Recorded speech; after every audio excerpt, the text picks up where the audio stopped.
Europe میں یہودیوں کو دل کھول کے مارا جاتا تھا، اور ہٹلر نے جتنا مارا اتنا تو شاید کسی نے نہ مارا ہو۔ اور مسلمانوں نے یہودیوں کو باقاعدہ اسپین میں پناہ دی۔ جب یورپ میں ان کو مارا گیا، عیسائیوں نے ان کا برا حشر کیا، تو مسلمان ہی تھے جنہوں نے ان کو پناہ دی، لیکن انہوں نے پناہ دینے والے مسلمانوں کے ساتھ احسان فراموشی کا معاملہ کیا، انہی کے خلاف پھر سازشوں میں لگ گئے۔ بہت ساری ہجرتوں کے بعد ان لوگوں نے 1869، 1870، 75 ان اوقات کے اندر کئی انہوں نے اپنی کانفرنسز، مختلف کانفرنس کی، انہوں نے فلسطین میں کی، ارجنٹائن میں کی، یوگنڈا میں کی، موزمبیق میں کی، مختلف کانفرنسیں ہوئی ان کی کہ اب ہم ہجرت کب تک کرتے رہیں گے، ہمارا ایک مسکن ہونا چاہیے۔ تو وہاں انہوں نے طے کیا کہ بیت المقدس کے پاس، مقدس پہاڑی کے پاس فلسطین میں ہم نے اپنے مرکز کو بنانا ہے، یہاں قیام کرنا ہے۔ اب ذرا اس بات پہ غور کیجئے، 1878، 1878 اس میں فلسطین کے اس علاقے میں مسلمانوں کی تعداد 97% تھی اور یہودیوں کی تعداد صرف 3% تھی۔ اس وقت اسرائیل کا اور اس مملکت کا کوئی وجود کسی کے ذہن میں نہیں تھا، کوئی دنیا کو اس کا علم نہیں تھا۔ بات کب کی میں نے؟ 1878۔ مسلمان کتنے تھے؟ 97% اس جگہ پہ، اور اس جگہ پہ یہودی کتنے تھے؟ 3%۔ پھر 20ویں صدی جب شروع ہوئی، یعنی 1900 کے ابتداء میں، 20ویں صدی کے شروع میں، مشرقی یورپ اور روس سے 25,000 یہودی ہجرت کر کے یہاں آباد ہو گئے۔ تو عرب ہو گئے 95% اور یہ ہو گئے 5%، ان کی تعداد 3 سے 5 پہ آ گئی۔ 1904 سے لے کے 1914 تک یہ جنگ عظیم اول سے پہلے کا زمانہ ہے۔ دوسری طرف خلافت عثمانیہ کمزور سے کمزور ہوتی چلی جا رہی تھی۔ خلافت عثمانیہ کمزور کیوں ہو رہی تھی؟ اس پہ چلیں بعد میں آتے ہیں، ہم پہلے یہ ذرا تھوڑا سا یہ ڈیٹا سمجھ لیتے ہیں۔ 1878 میں فلسطین میں یہودی 3% تھے، مسلمان 97%۔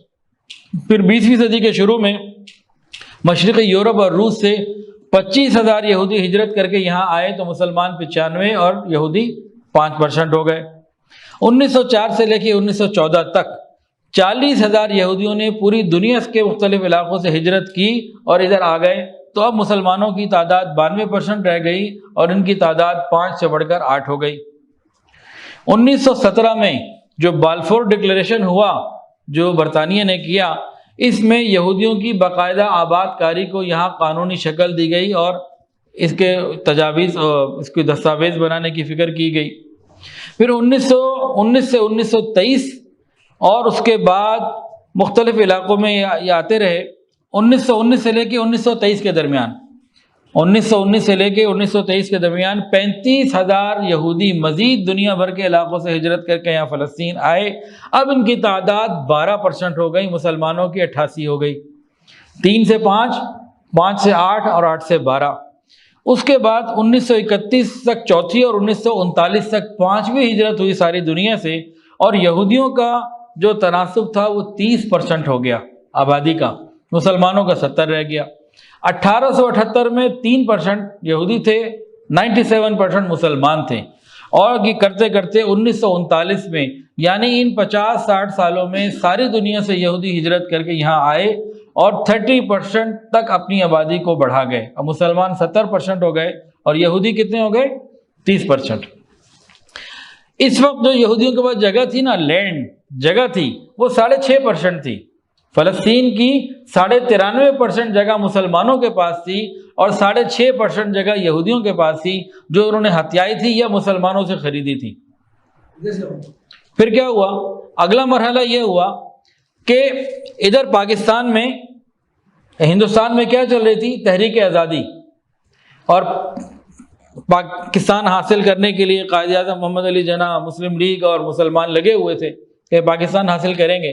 تو انگریز کو نظر آ رہا تھا کہ ہندوستان سے تو میرا بوریا بستر گول ہونا ہی ہے، مجھے نکلنا ہی ہے، یہ اس کو بات سمجھ میں آ رہی تھی۔ یہ تاریخی حقائق ہیں۔ 3 جون 1947 کو جب لارڈ ماؤنٹ بیٹن پاکستان ادھر ہندوستان آیا ہے، متحدہ ہندوستان، تو اس نے کانگریس کے لوگوں کو بھی جمع کیا، مسلم لیگ کے لوگوں کو بھی جمع کیا، اور ایک قانون، ایک دستاویز دی، جس کو قائد اعظم نے کہا کہ اگر اس کو ایز اٹ از تسلیم نہ کر لیا گیا تو مسلمانوں کا مزید نقصان ہوگا اور یہ سب کچھ ہندوؤں کو دے کے چلا جائے گا۔ تو جو ملتا ہے اس کی بنیاد کے اوپر جو ہے جیسے ہے کہ بنیاد کے اوپر قائد اعظم نے اس فارمولے کو، تقسیم کے فارمولے کو قبول کیا، جس میں مسلمانوں کے ساتھ، پاکستان کے ساتھ زمینی طور پر بھی زیادتی کی گئی، روپوں میں، پیسوں میں بھی زیادتی کی گئی، اسلحے میں بھی زیادتی کی گئی، ہر جگہ ہندوستان کو زیادہ دیا گیا اور مسلمانوں کے خلاف دشمنی نکالی گئی۔ یہ انگلینڈ سرکار کی یہ کارگزاریاں تھیں۔ دوسری طرف یہاں ہندوستان میں کیا کیا، ادھر فلسطین میں کیا کیا، یہاں پہ انہوں نے کیا کیا، ذرا غور کیجئے۔ خلافت عثمانیہ کمزور پڑتی جا رہی تھی، کیوں؟ سیاسی اختلافات، معاشی طور پر تنگی اور آپس کے اندر نا اتفاقی، یہ تین بڑی بنیادی باتیں تھیں خلافت عثمانیہ کے زوال کے۔ سیاسی طور پر متحد نہ رہے، معاشی طور پر کمزور ہو گئے، مقروض ہو گئے، اور تیسرے نمبر پر آپس کے اندر اتفاق نہ رہا۔ خلافت عثمانیہ بہت بڑی جگہ کے اوپر یہ آٹومن امپائر قائم تھا، اور یہ عرب بھی سارا اس کے اندر تھا۔ مسلمانوں میں عرب ممالک نے ہی خود خلافت عثمانیہ کے خلاف نعرے لگائے اور کہا کہ عرب غیر عرب کی حکمرانی کیسے قبول کریں۔ تو ان لوگوں نے آپس میں لڑائیاں کی، کمزور ہوتی چلی گئیں۔ اس کا فائدہ یہودیوں نے بھرپور اٹھایا۔ جنگ عظیم اول ہوئی، جنگ عظیم اول میں جرمنی اور خلافت عثمانیہ یہ ساتھ تھے، اور مخالف کون تھے؟ برطانیہ اور فرانس۔ لڑائی ہوئی، جرمنی کے اندر یہودی رہتے تھے، بڑے بڑے ان کے کاروبار تھے، انہوں نے جرمنی جہاں رہتے تھے انہی کے خلاف چلے اور انگلینڈ کو مال پیسے دیے اور کہا کہ دیکھو تم ہمارے لیے ایک جگہ مختص کر دو، زمین جہاں ملک بنا کے رہ سکیں، ہم سے پیسے لے لو۔ جنگ عظیم اول میں جو وسائل کی تمہیں ضرورت ہے پیسے ہمیں دیتے ہیں۔ انہوں نے خفیہ سازشیں کی، انگلینڈ نے ان سے پیسے لے لیے، اور اس کے بعد پھر اس نے نمک حلال بھی کیا اور یہودیوں کو فلسطین دیا۔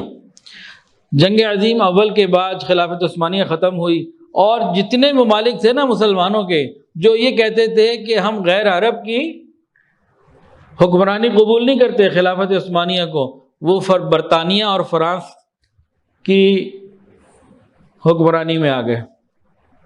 آپس کی لڑائی کا فائدہ دشمن لے گئے۔ فلسطین آیا برطانیہ کے حصے میں، برطانیہ نے اپنا وعدہ کیا وہ یہودیوں کے حوالے کر دیا، اور انہوں نے باقاعدہ اپنی ایک حکومت بنا لی۔